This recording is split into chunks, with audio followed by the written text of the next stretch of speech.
નમસ્કાર, જય જિનેન્દ્ર. હું ગ્રેષ્મા રેલિયા ઠક્કર જન્મભૂમિ ધર્મભૂમિના નેજા હેઠળ લઈને આવી છું ફરી પાછી એક મુલાકાત.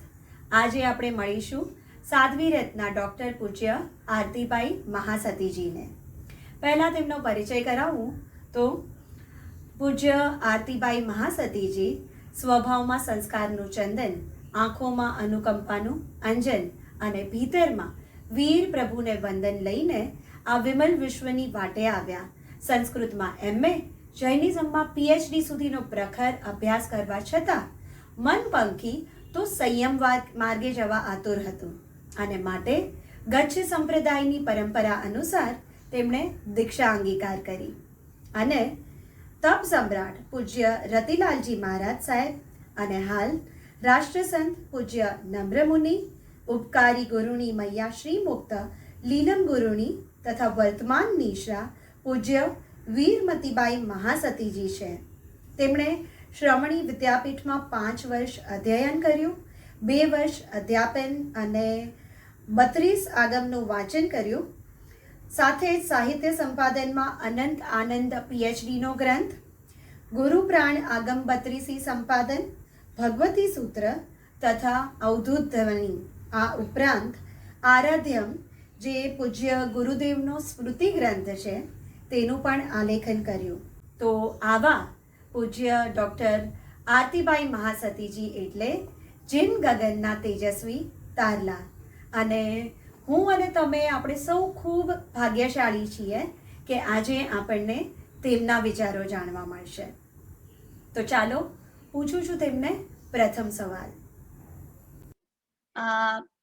પહેલો પ્રશ્ન જે હું પૂછું એ મારે ખાસ પૂછવો છે કે આપે જે વિશ્વકોશ જે કહેવાય જૈન સાહિત્યમાં એના પર આપનું કામ ચાલુ છે, તો એ કઈ રીતે શ્રાવકોને અને જૈન ધર્મના વાચકોને ઉપયોગી થશે એ વિશે આપ થોડો પ્રકાશ પાડશો પ્લીઝ. વિશ્વકોશ એ જૈન ધર્મને વિશ્વ ધર્મ બનાવવા માટેનો જે અનેક પ્રયાસો કરવા જોઈએ તે માહિલો આ એક પ્રયાસ છે. આ તેના માટેનું એક પ્રથમ કદમ છે. કારણ કે જૈન ધર્મના જે સિદ્ધાંતો છે, અહિંસા, અપરિગ્રહ અને અનેકાંતવાદ, તે સિદ્ધાંતો વિશ્વ શાંતિના સિદ્ધાંતો છે.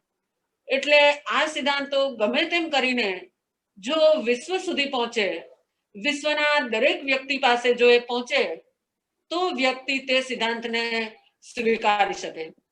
એટલે કઈ રીતે તેના પ્રયત્ન અનેક રીતે થઈ શકે તેમાં આ પણ એક વિચાર રાષ્ટ્રસંત પરમ ગુરુદેવ પૂજ્ય શ્રી નમ્રમુનિ મહારાજ સાહેબને પણ આ સ્વપ્ન હતું અને તેમણે કુમારપાળભાઈ અને શ્રી ગુણવંતભાઈ બરવાડિયા જેવા અનેક વિદ્વાનોના માધ્યમથી આ સ્વપ્નને સાકાર કરવા માટે તેઓ સંપ્રેરક બન્યા છે. અને તેમની આજ્ઞાથી જ હું આ વિશ્વકોશના કામમાં સેવા આપી રહી છું.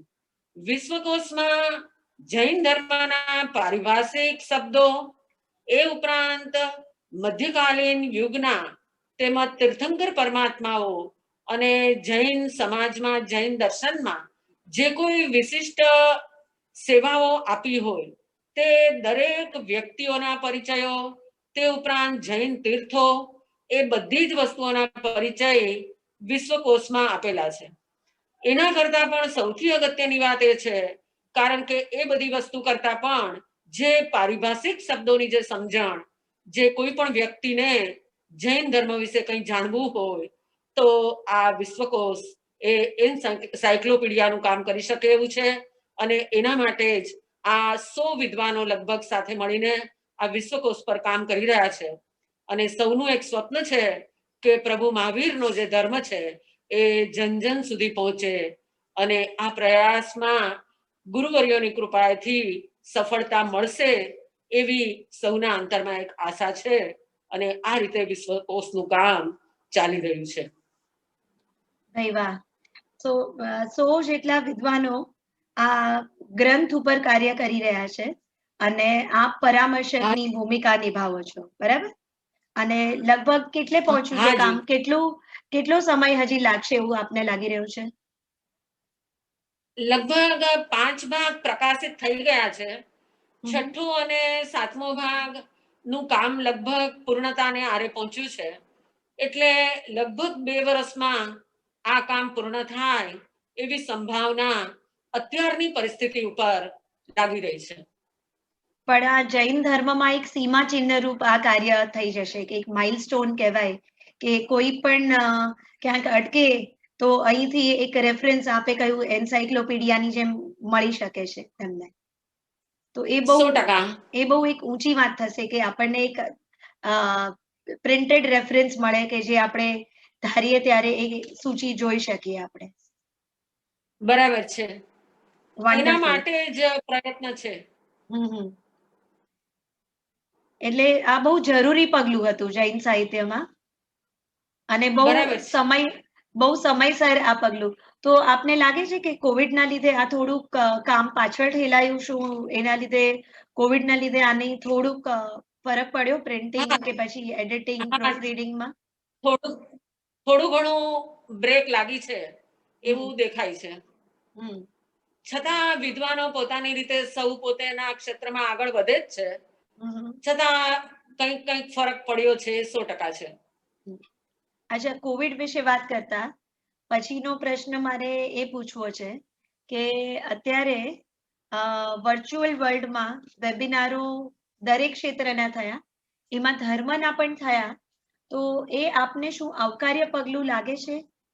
અનિવાર્ય હતું કે આટલા મહિનાઓ સુધી શ્રાવક અને ધર્મગુરુ વચ્ચે એક સંપર્ક સેતુ ડેફિનેટલી બની રહ્યો આ વર્ચ્યુઅલ વર્લ્ડનું પ્લેટફોર્મ કે વેબિનારનું માધ્યમ, પણ શું આ આવકાર્ય પગલું છે આપની દ્રષ્ટિએ? અત્યારની પરિસ્થિતિ પ્રમાણે જ્યારે શ્રાવકો અને સંતોનો એટલે ગુરુઓ સાથેનો સંબંધ બિલકુલ તૂટી જવાની જ્યારે પરિસ્થિતિ સર્જાઈ ગઈ ત્યારે આ પગલું ખૂબ ખૂબ આવકાર્ય છે.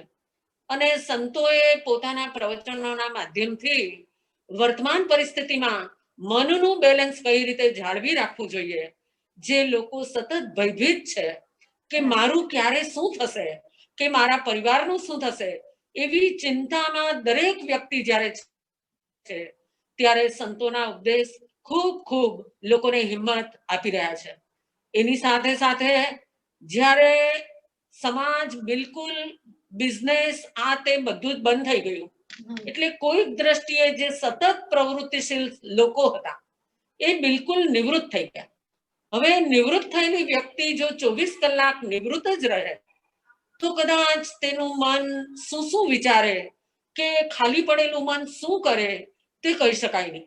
અને આ જ્યારે સમય ફાળવેલો હતો, સમય જ્યારે ખાલી પડેલો હતો, ત્યારે આ ખાલી સમયને સદગુરુએ ખરેખર સદઉપયોગ કરવાનું એક મહત્તમ કાર્ય કરેલું છે. એ 100% આપણે સ્વીકારવું જ પડે છે. આપણે જોઈએ તો દરેક સંતોએ દિગંબર શ્વેતાંબર દરેક સંતોએ આ ક્ષેત્રમાં પોતાનું યોગદાન આપેલું જ છે. તેમ છતાં પણ આ વખતના જૈનોના જે પર્યુષણ હતા એમાં રાષ્ટ્રસંત પરમ ગુરુદેવ શ્રી નમ્રમુનિ મહારાજ સાહેબ, જેમણે પર્યુષણમાં વી જૈન વન જૈન એ નામથી વિશ્વના જૈનોને એક સ્ટેજ પર લાવવા માટે જે પુરુષાર્થ કર્યો તે પુરુષાર્થ ખરેખર ફક્ત પ્રશંસનીય નહીં પણ તે અનુમોદનીય છે. એટલે એ દ્રષ્ટિકોણથી જોઈએ. એ ઉપરાંત ઘણી બધી શિબિરો, એ બધી જ વર્ચ્યુઅલ શિબિરો થઈ, બધા સેમિનારો થયા, ડોક્ટરો સાથેની મિટિંગો થઈ, એ બધું જ થઈ. એ દ્રષ્ટિએ ખૂબ ખૂબ આવકાર્ય છે. પણ દરેક વસ્તુના બે પાસા હોય જ છે. એ રીતે શ્રાવકો માટે, ગ્રહસ્થો માટે આ પગલું 100% આવકાર્ય છે. અને સદગુરુઓની કંઈક અંશે ફરજ પણ હોય છે કે શ્રાવક વર્ગને તેને કંઈક સન્માર્ગનું દર્શન કરાવવું. એ દ્રષ્ટિકોણથી ગુરુની પણ કંઈક ફરજ હતી. પણ તેમ છતાં પણ જ્યારે સંતોની અંગત સાધનાનો જ્યારે વિચાર કરીએ ત્યારે એમ લાગે છે કે આ જે વર્ચ્યુઅલના માધ્યમથી જે થઈ રહ્યું છે તે તેમની અંગત સાધનામાં કંઈક અંશે બાધક બની શકે એવું સંભાવના છે. કારણ કે ભગવાન મહાવીરનો એક જ ઉપદેશ અને એક જ સિદ્ધાંત છે કે સાધક જેટલો જનસંપર્કમાં આવે એટલું પોતાની આધ્યાત્મિક સાધનામાં, પોતાની અંગત સાધનામાં કંઈક અંશે તેને રૂકાવટ આવી શકે છે. દરેક વ્યક્તિની પાત્રતા અલગ અલગ હોય, દરેક વ્યક્તિના સ્ટેજ પણ અલગ અલગ હોય, કોને કઈ વસ્તુ કેટલે અંશે અસર કરે તે એકાંતે કહી શકાતું નથી. તેમ છતાં પણ સંતોની દ્રષ્ટિએ, એ ઉપરાંત જ્યારે વર્ચ્યુઅલ આ બધું થતું હોય એટલે સંતોના સત્કાર અને સન્માન પણ ક્રમે ક્રમે વધતા જાય છે.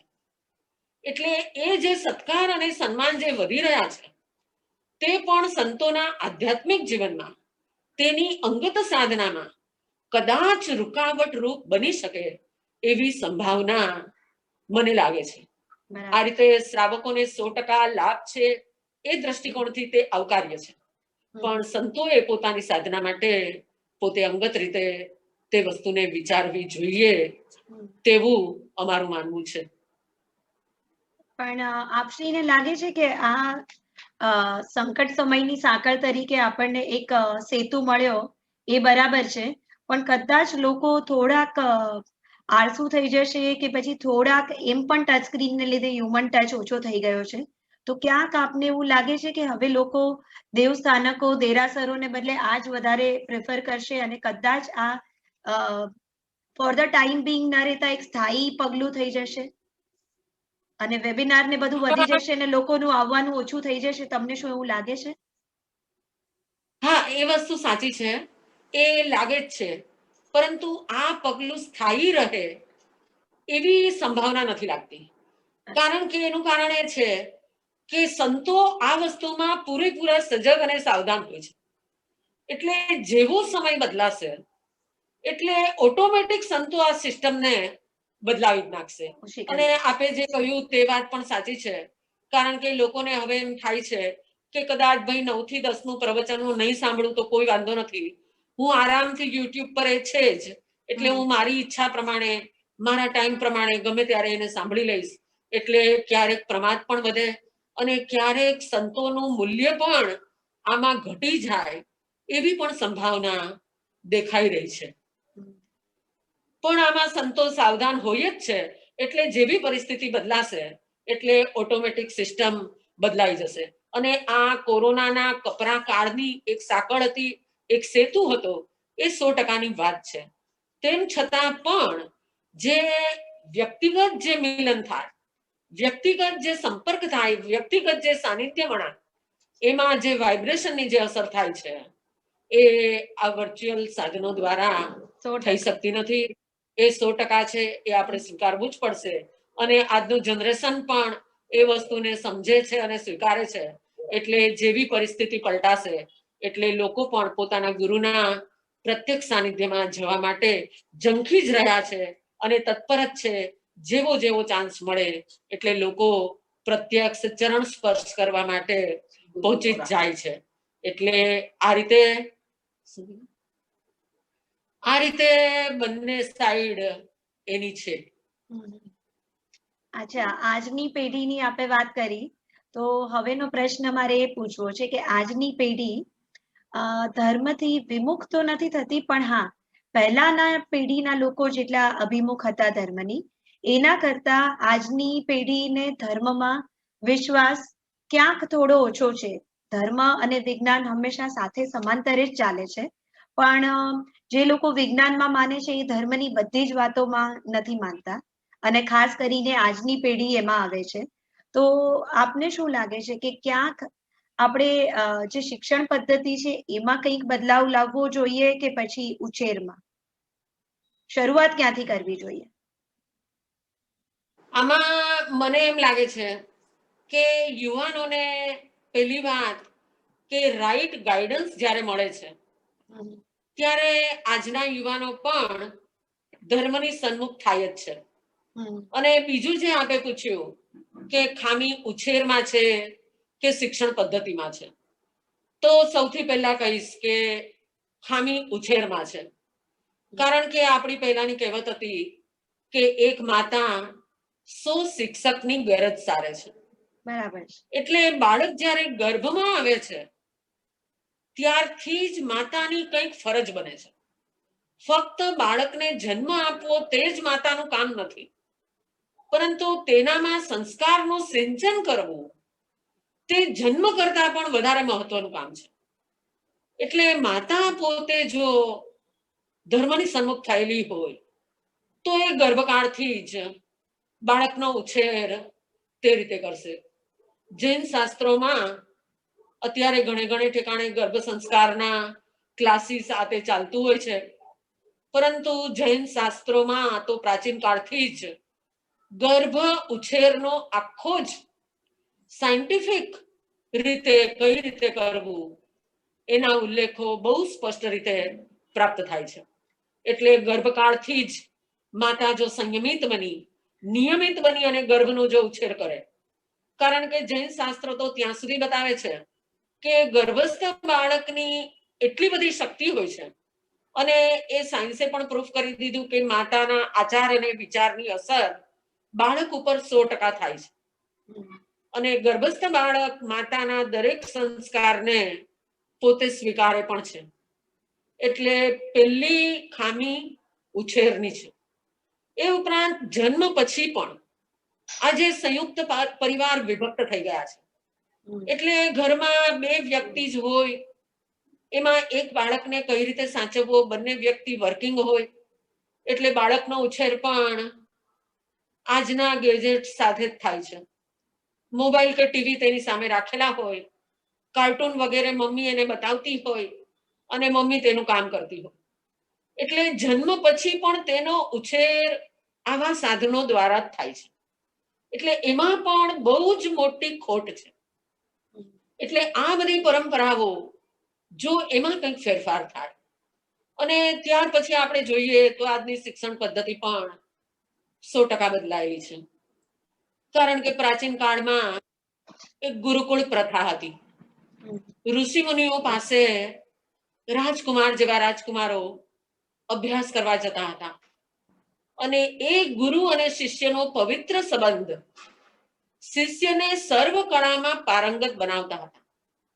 એ ગુરુમાં પણ પવિત્રતા અને શિષ્યમાં પણ સમર્પણતા હતી.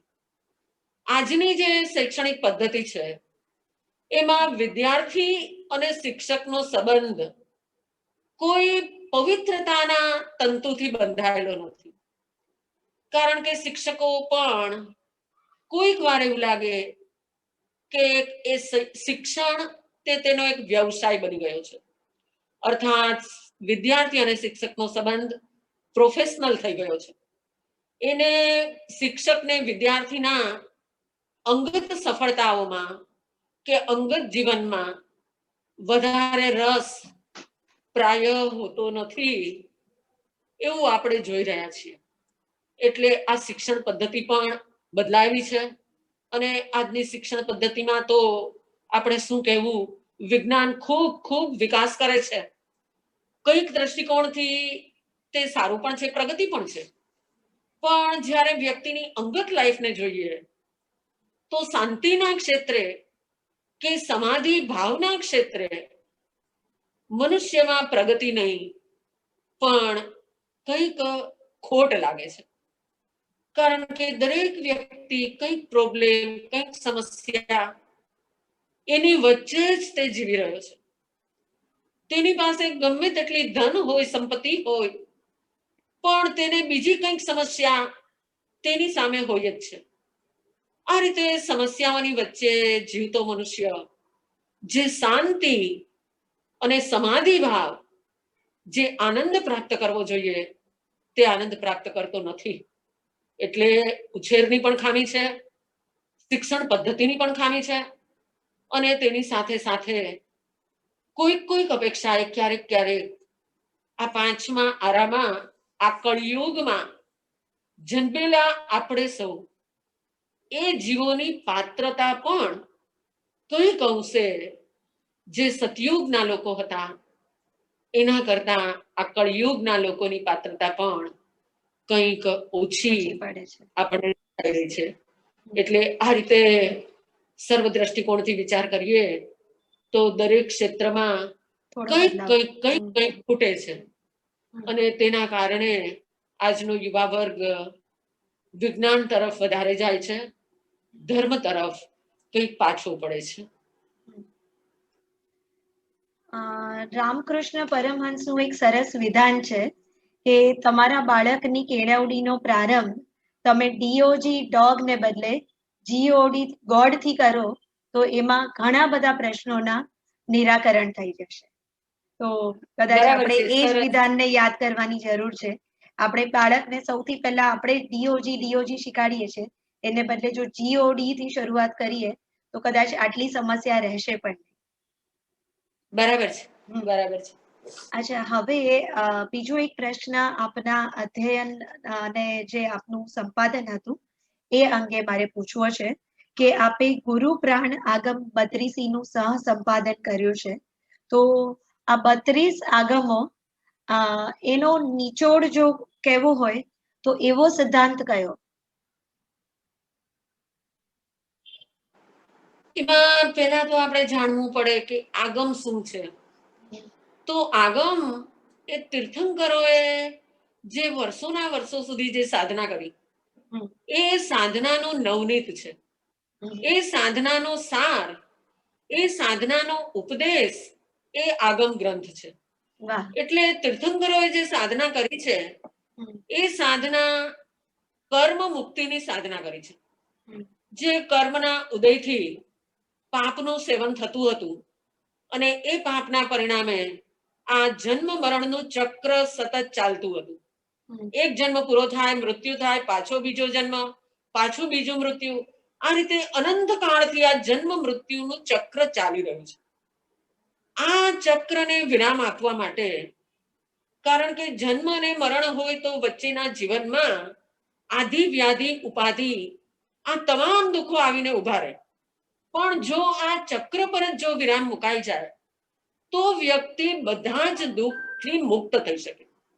અને એ જન્મ મરણને મિટાવવા માટે તીર્થંકર પરમાત્માએ સાધના કરી હોય અને એ સાધનાના સાર રૂપે જે ઉપદેશ આપ્યો છે તેમાં પણ 32 આગમમાં અનેક વિષયો સમાવિષ્ટ છે. એમાં જૈન ધર્મના જે મુખ્ય સિદ્ધાંતો છે, અહિંસા, અપરિગ્રહ અને અનેકાંત, તે ત્રણેય સિદ્ધાંતનું બહુ જ સૂક્ષ્મતમ વર્ણન છે. એના કરતા પણ કદાચ જો એક જ શબ્દમાં કહેવું હોય તો હું કહી શકું કે 32 આગમમાં કર્મનો સિદ્ધાંત સમજાવેલો છે. જીવ કઈ રીતે કર્મ બાંધે છે, કઈ રીતે કર્મને ભોગવે છે અને કઈ રીતે કર્મનો નાશ કરે છે, એ ત્રણ વસ્તુ આ કર્મ સિદ્ધાંતમાં સમાવિષ્ટ થાય છે. કે જીવ કઈ રીતે કર્મ કરે છે, કારણ કે વર્તમાનમાં મને તમને આપણને જે કંઈ મળ્યું છે, આપણું શરીર, આપણા સંયોગો, આપણને મળેલા સાધનો, જે કંઈ છે એ બધું જ મારા પુણ્ય અને પાપ પ્રમાણે છે. તો કેવા કર્મો કરવાથી, સત્કર્મો કરવાથી પુણ્ય બંધાય કે દુષ્કર્મ કરવાથી પાપ બંધાય, એવી સમજણ અમુક આગમ ગ્રંથોમાં આપેલી છે કે અમુક કાર્ય કરવાથી પાપ કર્મ થાય છે, અમુક કાર્ય કરવાથી પુણ્ય કર્મ થાય છે. પ્રશ્ન વ્યાકરણ સૂત્ર એવા અમુક આગમો છે કે જેમાં કર્મ બંધની પ્રોસેસ, કે કઈ રીતે જીવ કર્મ કરે છે એ હકીકતને સમજાવી છે. કેટલાક આગમો એવા છે કે એ કર્મનું ફળ કઈ રીતે ભોગવવું પડે છે. કે ભાઈ એક વ્યક્તિએ ચોરી કરી તો એ ચોરી કરવાથી તેને રિઝલ્ટ શું મળ્યું, કારણ કે તે જો વસ્તુ મને સમજાય અને તે જો મારી સામે આવે તો જ હું ચોરી કરવાનું છોડું. નહીં તો આજકાલ ચોરી કરનારા ઘણા છૂટી પણ જતા હોય એવું જો દેખાય તો માણસ ચોરી કરવાનું છોડે નહીં.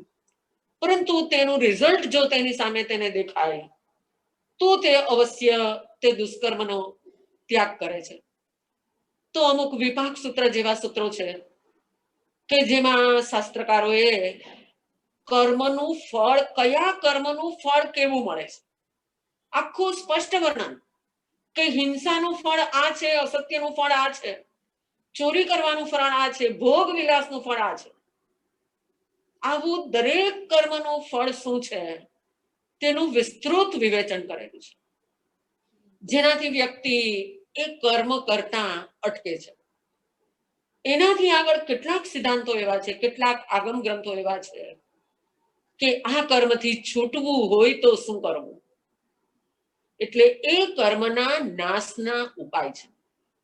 અને એ નાશના ઉપાય માટે વ્રત નિયમનું પાલન, અહિંસા, સત્ય, ચૌર્ય, બ્રહ્મચર્ય, અપરિગ્રહ વગેરે જે વ્રત છે, વગેરે નિયમો છે, એ વ્રત અને નિયમનું પાલન. એના કરતા પણ આગળ વધીને જૈન ધર્મ ફક્ત સ્થૂલ હિંસા નહીં પરંતુ સૂક્ષ્મ હિંસા સુધી પહોંચેલો ધર્મ છે. કારણ કે કોઈ વ્યક્તિને મારી નાખવો તે જ માત્ર હિંસા નથી, પરંતુ તેના મનને દુખી કરવું, તેનું અપમાન કરવું, તેનો તિરસ્કાર કરવો, તે પણ એક પ્રકારની હિંસા છે.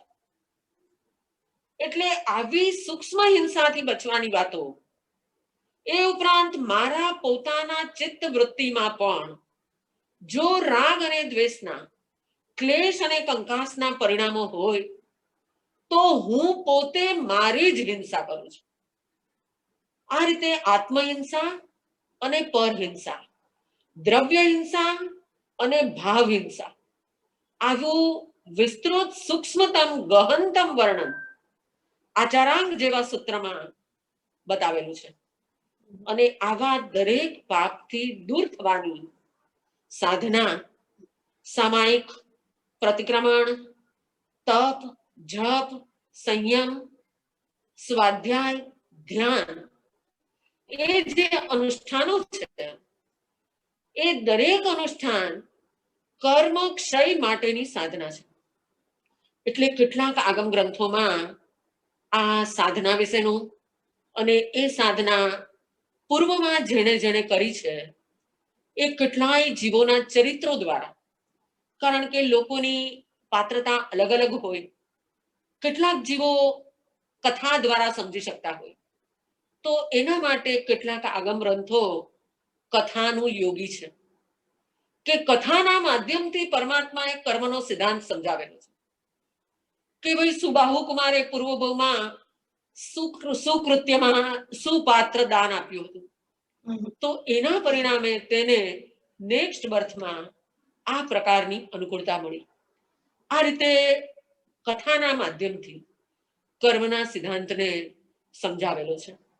કેટલાક સિદ્ધાંતો એવા છે કે જેમાં આચાર શુદ્ધિ, વિચાર શુદ્ધિ, કારણ કે જૈન ધર્મ આચાર શુદ્ધિ કરતા વિચાર શુદ્ધિને વધારે મહત્વ આપે છે.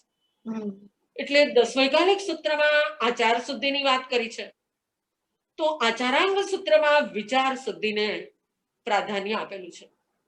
આ રીતે ઓલ ઓવર જોવા જઈએ તો 32 આગમ ગ્રંથ એટલે એક વિશાળ સાગર જેટલું જ્ઞાન એમાં ભરેલું છે.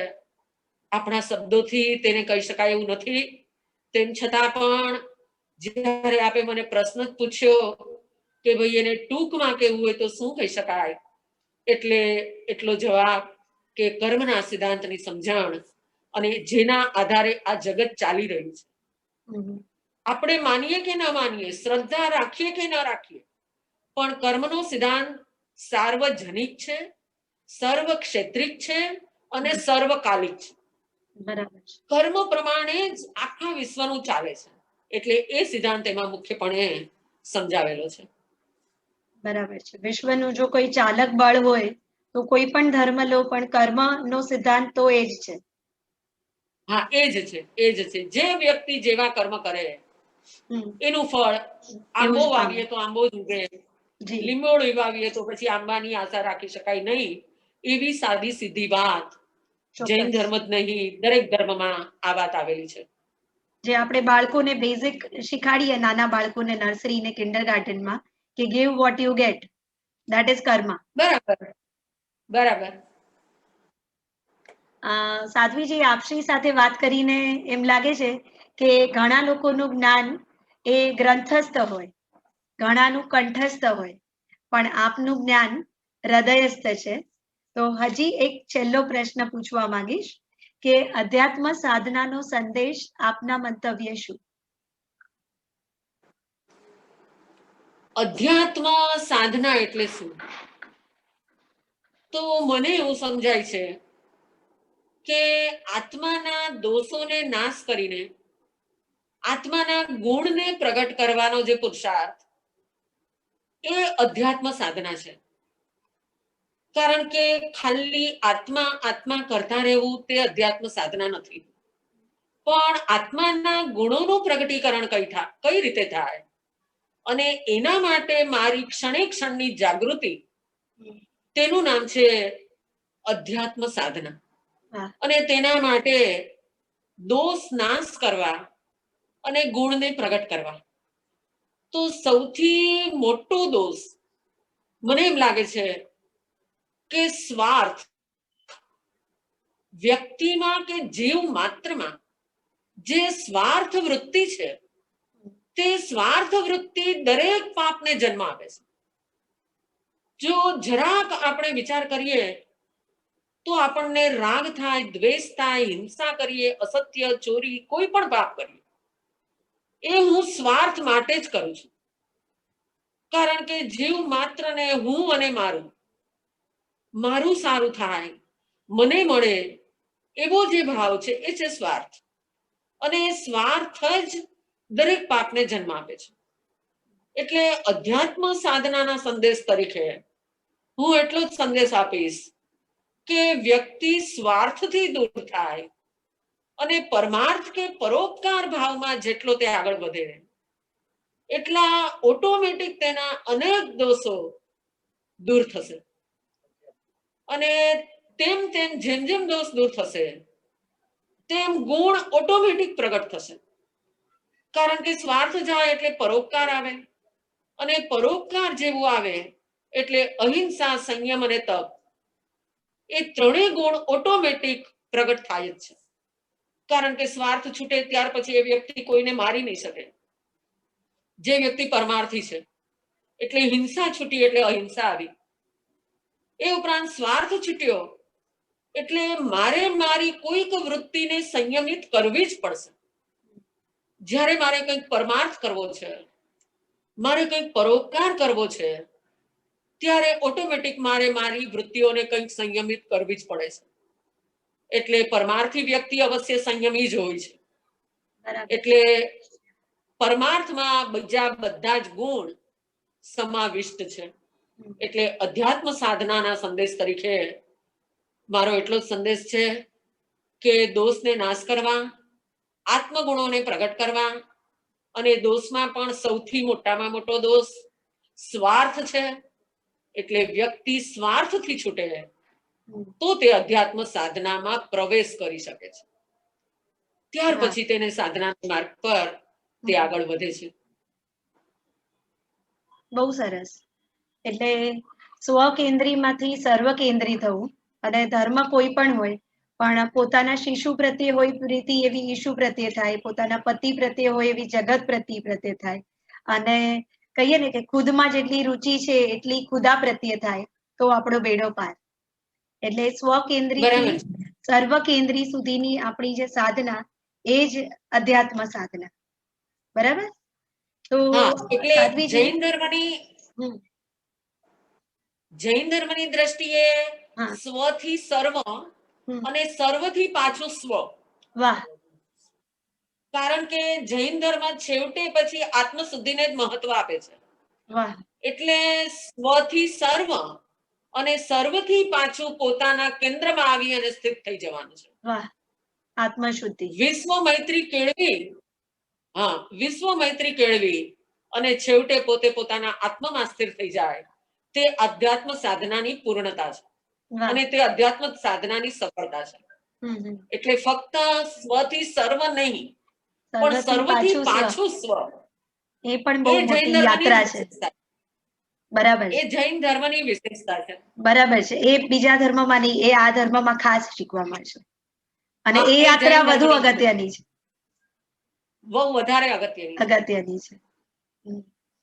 એક સરસ કવિતા યાદ આવે છે કે પ્યાર કરી લે શું કોઈ તારો યાર નથી, ના હોય બહાર તો ગોતી લેજે, ભીતર જ છે ક્યાંય બહાર નથી. એટલે બરાબર આપણા છે. અંતરની અટારીએ બેઠેલા અરિહંતને કે પછી આપણા દિલના દેરાસરમાં બેઠેલા જીનશાસન દેવને આપણે અંતરમાં જ ખોળવાના છે, બીજા કોઈ ખોળીએ નહીં. તો બરાબર. સાધ્વીજી, ખૂબ મજા આવી આપની સાથે પ્રશ્નોત્તરી કરીને. અને એમ કહેવાય ને કે જ્યાં ન પહોંચે રવિ ત્યાં પહોંચે કવિ, અને જ્યાં ન પહોંચે કવિ ત્યાં પહોંચે આપ જેવા અનુભવી. તો આજે અમને આપની સાધનાનું, આપની આરાધનાનું, અનુભવનું અમૃત મળ્યું. એ બદલ ખૂબ ખૂબ ખૂબ આભાર. અને એ સિવાય પણ આપના કંઈ આશીર્વચન સાંભળવા માંગીશ. બસ આપ જે કંઈ સદવિચાર સમાજ સમક્ષ મૂકી રહ્યા છો, તો આપની પણ બહુ મોટી ફરજ છે. કારણ કે વાચક વર્ગ આ શબ્દોને ઘણીવાર પોતાના અંતરમાં ટંકોત્કીર્ણ કરતા હોય છે. એટલે આપ વધુમાં વધુ આવું સત સાહિત્ય સમાજને આપો, અને સમાજ જે વધારેમાં વધારે ધર્મથી વિમુખ થઈ રહ્યો છે, તો એ ધર્મથી સન્મુખ કઈ રીતે થાય, એના માટે વારંવાર આવા સંતોના કોઈ સૂચનો અથવા સદગ્રંથો જે હંમેશા તમારી સાથે હોય છે, એ સદગ્રંથોનું માધ્યમ લઈ અને એ વિચારો સમાજ સમક્ષ આપ વધુમાં વધુ પ્રગટ કરો, એવી અમે ભાવના ભાવીએ છીએ. આપની ધર્મની રુચિને ખૂબ ખૂબ ધન્યવાદ છે. અને આભાર. આપની પોતાની પણ અંગત ધર્મની રુચિ વધતી રહે. ચોક્કસ, ફક્ત પ્રચાર નહીં, અમે ડેફિનેટલી, જેમ કીધું એમ સર્વથી પાછા તમે પોતે સ્વ તરફ પાછા સ્થિર થાવ, ચોક્કસ. આપ આશીષ એવા આપજો. અમે આપના જી, આપ આશીર્વાદ આપજો. સદભાવના રાખીએ. અને હાજી.